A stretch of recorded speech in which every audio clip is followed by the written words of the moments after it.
Good morning. I hope you are all doing well, and I am doing my Tech Tip Tuesday Tech Tip this morning. So, without further ado, we're going to be talking about Google Slides. Oh yeah. Now, Google Slides is a very powerful platform, but it's good to know a little bit of how to use it. So, first of all, where do you find Google Slides? Here I am on my Google Classroom. I'm going to click up on those 9 dots in the far right, and I'm going to click on Slides. There we go. Boom. Now, here I have a presentation I've been working on for the Wright brothers, because the first controlled sustainable flight by a motor-driven aircraft was on December 17 of 1903. So I'm working on a slideshow to talk about that. Maybe do it for Shared Start for this day in history, Mr. Delgado. Is that okay? Anyway, so I have up here ETC portal. I found a lot of information here. As you can see, it's pages and pages and pages and pages and pages of information. What Google Slides is good for is putting all that information into a little presentation. You don't need to show every little thing, and you don't need to put all that information right here. What you want to do is bullet points, okay? To do bullet points, it's this thing right here, okay? You do a bulleted list. Okay? That's what puts that little dot there. And you do very short and sweet things. December 17, 1903.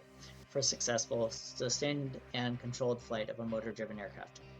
The Wright brothers built bikes before they built planes. They were inspired by glider pilots, and so on and so forth. So, you put little bullet points there, and Google Slides is all about just putting a little summary right there, and then talking through those points. Now what you can do is right down here, this is called the speaker notes section, and you can put all sorts of more useful information there that you can read, but you're not going to have your audience read it. Because if you put all of that up there, you don't need to talk. Everyone watching the presentation can just read the screen while you be quiet. Or they just see your mouth moving, but they're just reading what you wrote on it. So, first of all, I want to say, a picture is worth 1,000 words. So if you can find a good picture that really summarizes it, put the picture in, for Pete's sake, put a picture in. Also, the background of this is horrible, so let's change that background. I'm going to go to... Okay, I'm gonna go to layout, and let's go to theme. I'm going to change the theme to maybe that one. That one looks interesting. Okay, so now what do? Now we have all this, and we're gonna have to change the fill color.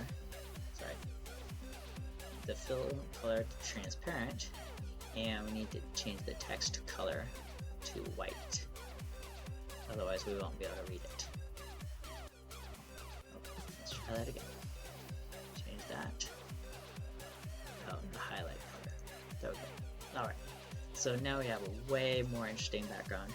However, it's a little bit hard to see it still, so I'm going to move this whole text box down a little bit. There we go. Alright, now I'm going to put the picture up there. I'm going to move it a little bit. Now, let's put that down a little bit more. Oops. Okay.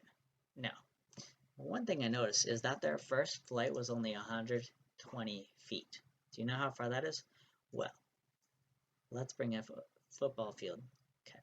I want to talk about how far 120 feet is, but I don't want to have that football field at the very beginning. So I'm going to click on that football field, and I'm going to click on Animate. And I'm going to say Fade in when I click. What's that going to look like? It's going to look like this. Here I have my slide. I click the mouse, and boom, now I can talk about the football field. Perfect.